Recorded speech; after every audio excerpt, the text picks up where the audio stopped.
वही ढाई आखर जिसके बारे में कबीर कहते हैं, पोथी पढ़ पढ़ जग मुआ पंडित भया न कोय, और ढाई आखर प्रेम का पढ़े सो पंडित होए। आज उसी कबीर के नगरी वाराणसी में ये यात्रा पहुंची हुई है अपने एक पड़ाव पर, और उस यात्रा के दौरान यहाँ की जो सांस्कृतिक विरासत रही है उन जगहों पे हम लोग जा रहे हैं, यात्रा जा रही है और उस विरासत को याद कर रहे हैं हम लोग। उसी कड़ी में अभी हम भारतेंदु जी के आंगन में हैं।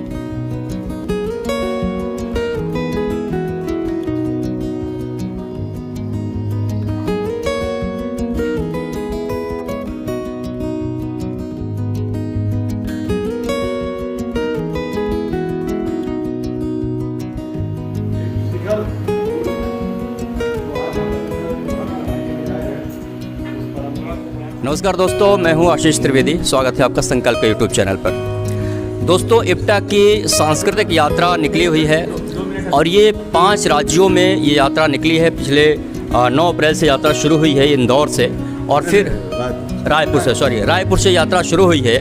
और सांस्कृतिक यात्रा जिसका नाम है ढाई आखर, वही ढाई आखर जिसके बारे में कबीर कहते हैं, पोथी पढ़ पढ़ जग मुआ पंडित भया न कोय, और ढाई आखर प्रेम का पढ़े सो पंडित होए। आज उसी कबीर के नगरी वाराणसी में ये यात्रा पहुंची हुई है अपने एक पड़ाव पर, और उस यात्रा के दौरान यहाँ की जो सांस्कृतिक विरासत रही है उन जगहों पे हम लोग जा रहे हैं, यात्रा जा रही है और उस विरासत को याद कर रहे हैं हम लोग। उसी कड़ी में अभी हम भारतेंदु जी के आंगन में हैं।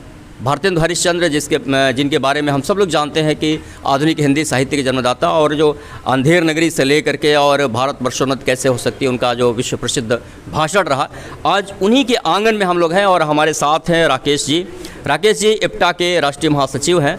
इस यात्रा के बारे में हम थोड़ी सी बात करेंगे। सबसे पहले सर तो ये मैं जानना चाहूँगा कि जो यात्रा की शुरुआत हुई तो इसका जो स्लोगन है ढाई आखर, तो ढाई आखर ही क्यों? ढाई आखर प्रेम का, ढाई आखर प्रेम का, तो ये स्लोगन यही क्यों?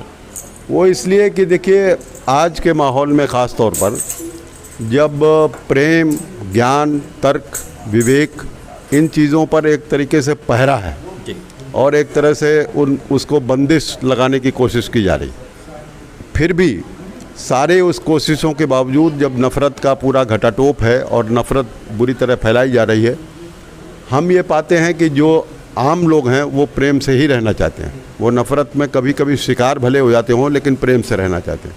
लेकिन बार बार इस बात को, जैसे नफ़रत फैलाने वाले नफ़रत के घोषणाएं करते हैं, तो बार बार प्रेम को भी दोहराए जाने की ज़रूरत है। कबीर जो प्रेम के सबसे बड़े उद्घोषक थे, वो ये तो कहते ही थे प्रेम का, ढाई आखर प्रेम का। साथ में उन्होंने प्रेम को इस तरह से भी परिभाषित किया था कि प्रेम न बाड़ी उपजय, प्रेम न हाट बिकाए, राजा प्रजा जेहि रुचय, शीश दे ले जाए। शीश दे जाने का मतलब ये था कि अपने जो अहंकार है, जो आदमी के दिमाग में बसता है, या जो इस तरह की गलत भावनाएं होती हैं, उनका जब उनको आप तिरोहित करेंगे तभी आप प्रेम के पास जा सकते हैं। तो अहंकार के साथ, किसी खास वर्ग, किसी जाति के श्रेष्ठता के साथ आप प्रेम नहीं पा सकते। तो इस प्रेम की एक खोज की ये यात्रा है। और ये इस तरह के तमाम लोगों के पास, राहुल सांकृत्यायन के जन्मदिन 9 अप्रैल, वो सबसे बड़े यायावर थे।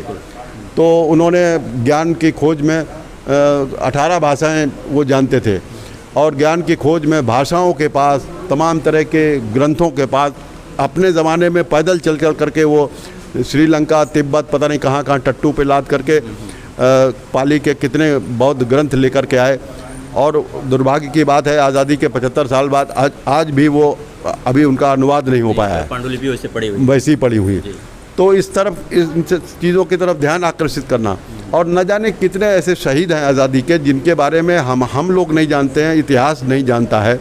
तो हम लोग उन पड़ावों से गुजरते हैं, उनकी कुछ मिट्टी इकट्ठी करते हैं और अपने आप को समृद्ध करते हैं, और उस बहाने जो जो लोग जुड़ते हैं वो भी कुछ थोड़ा समृद्ध होते हैं।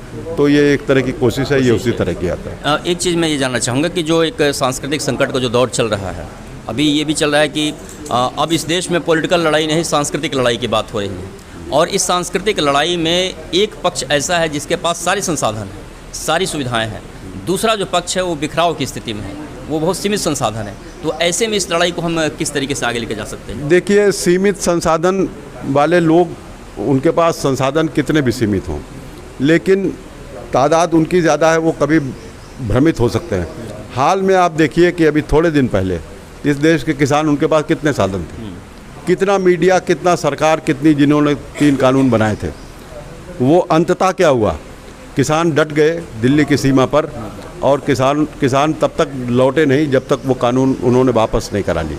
ये क्या दिखाता है कि संसाधन वाले लोग बैठे रहे, लेकिन जिनके पास कोई साधन संसाधन नहीं थे उन्होंने उनको झुकाया। तो ये एक प्रक्रिया है, और ये प्रक्रिया 1857 में पहला जो लड़ाई शुरू हुई थी, जिसको हम नेशनल स्ट्रगल कहते हैं, वहाँ से शुरू हुई, राष्ट्रीय आंदोलन से शुरू हुई। वो परवान चलते चलते 90 साल लगे, और उस वक्त गालिब को कहना पड़ा कि आह को चाहिए एक उम्र असर होने तक, हैं। तो आह को तो एक उम्र चाहिए होती है ना असर होने के लिए, तो 90 साल लगे। तो 90 साल लगे, हो सकता है कि हमारी इस लड़ाई में हमारे सामने सब चीज़ें न बदलें, लेकिन बदलेंगी, इस विश्वास के साथ कबीर आए थे, इस विश्वास के साथ भारतेंदु आए थे, इस विश्वास के साथ दूसरे लोग आए थे। क्या उसके बाद ये है कि वो सब बेकार हो गए क्योंकि चीज़ें नहीं बदल गई, उल्टी दिशा में चली गई? बेकार नहीं हुए हैं, उनके ऊपर कुछ धूल डालने की कोशिश की जा रही, हम उस धूल को साफ कर रहे हैं। ये पड़ाव, जैसे पहला पड़ाव है 5 राज्यों में, 5 स्टेट में जा रहा है, तो क्या इसके बाद भी यात्रा जारी रहेगी या फिर? हाँ, इसके बाद तमाम और राज्यों में धीरे धीरे होगी, और फिर हम फिर मुड़ के जाएंगे छोटी यात्राओं के साथ। खाली एक यात्रा की बात नहीं, अपने और तमाम, हम इसमें ये भी कोशिश कर रहे हैं कि जो इस तरह के तमाम संगठन हैं जी, जो हमारे विचार के ही आसपास हैं, उनको हम अपने साथ जोड़ें। अकेले हमारे बस का काम नहीं कि इप्टा ही ये सब कर रही, इस तरह का कोई दम हमारे अंदर नहीं है, क्योंकि सारे संगठन जो इस तरह से सोचते हैं उनको एक साथ एक मंच पे आना होगा, और तब जा कर के ये कहीं हो। किसानों को देखिए कि कितने संगठन थे, मेरे ख्याल से 200-400 संगठन होंगे, वो एक मंच पे आए, छोटे बड़े सब, कोई बड़े छोटे का भेद करके कोई आंदोलन नहीं चल सकता। सबको बराबरी के साथ एक मंच पर, एक धरातल पर, कितने संगठन आप इसमें जुड़े देख रहे हैं, कोई कम है कोई ज़्यादा है, हम लोग थोड़े ज़्यादा लोग निकल पड़े हैं, लेकिन बाकी लोगों की भी तो अहमियत है, तो उन सब की अहमियत है, और उनको बराबरी के साथ हम इसमें रखेंगे और आगे भी इस यात्रा में चलेंगे। आज का ये पड़ाव कहाँ ख़त्म होने वाला है?